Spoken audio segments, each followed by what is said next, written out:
वालेकुम dear students. हम chapter number 5 कर रहे थे और एप्लीकेशन ऑफ रेजोनेंस तक हमने पढ़ लिया था।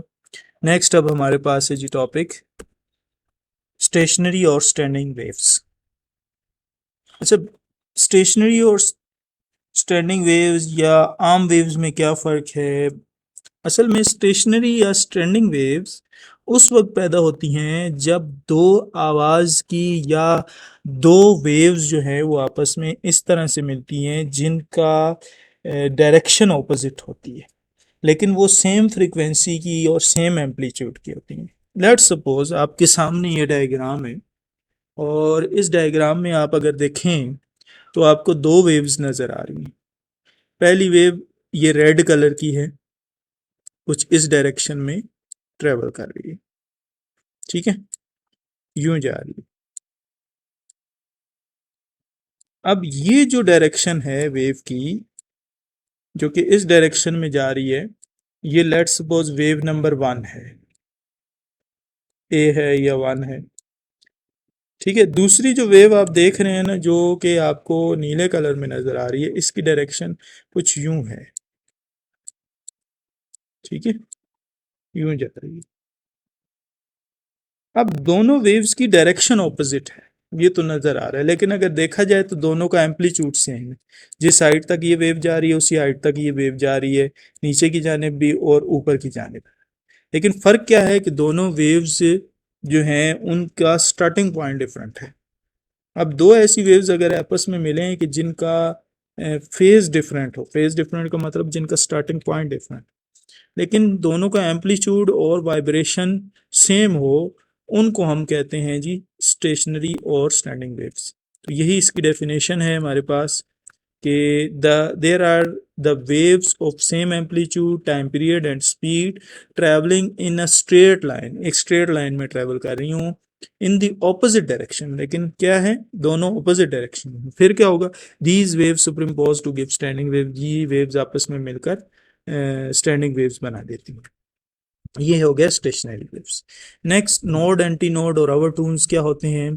देखें, स्टेशनरी वेव हमने समझ ली कि किस तरीके से बनती हैं। दो वेव्स होंगी जिनका amplitude, time period, vibration same होगी, लेकिन दोनों की डायरेक्शन ऑपोजिट होगी। ये हो गई हमारे पास स्टेशनरी वेव्स।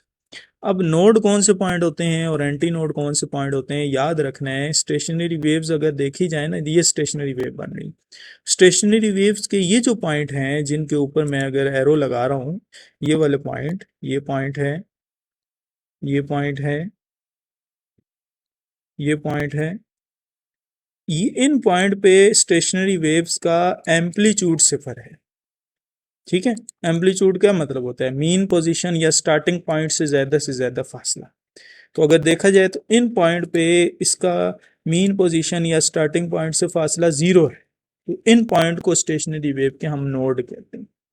और अगर देखा जाए ये पॉइंट, ये पॉइंट, ये पॉइंट, ये पॉइंट, ये पॉइंट, इसी तरह ये पॉइंट, ये पॉइंट, इन पॉइंट पर एम्पलीट्यूड मैक्सिमम है स्टेशनरी वेव्स का, तो इन पॉइंट को हम कहते हैं एंटी नोड। तो स्टेशनरी वेव्स के वो पॉइंट जहाँ पे एम्पलीट्यूड सिफर हो, नोड कहलाते हैं, और स्टेशनरी वेव के वो पॉइंट जहाँ पे एम्पलीट्यूड मैक्सिमम हो, एंटी नोड कहलाते हैं। Node, those point in a wave where amplitude is 0।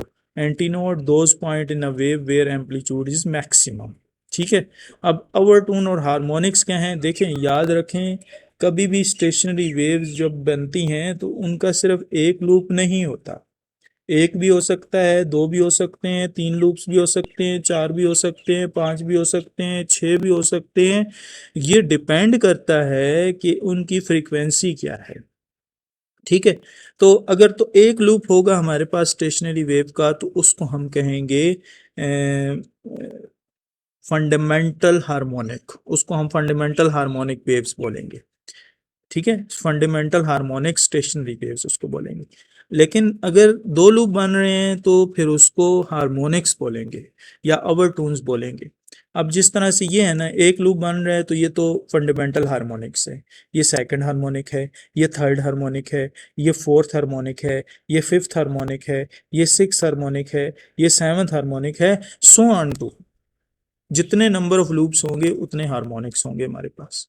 तो this is the harmonics basically क्या है, इंटेग्रल मल्टीपल है फंडामेंटल फ्रीक्वेंसी का।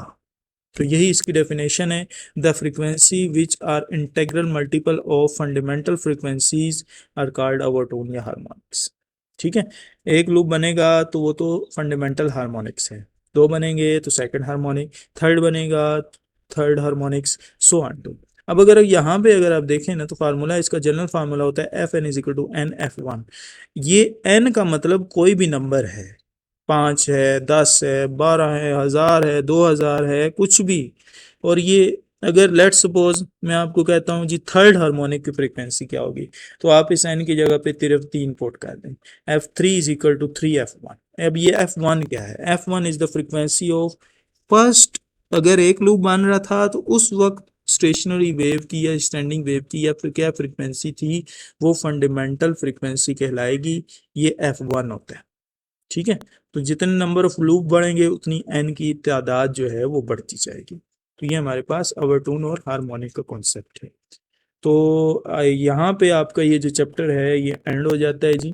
इंशाल्लाह हम नेक्स्ट वीडियो के अंदर इस चैप्टर के न्यूमेरिकल को डिस्कस करेंगे। ओके जी, अल्लाह हाफिज़।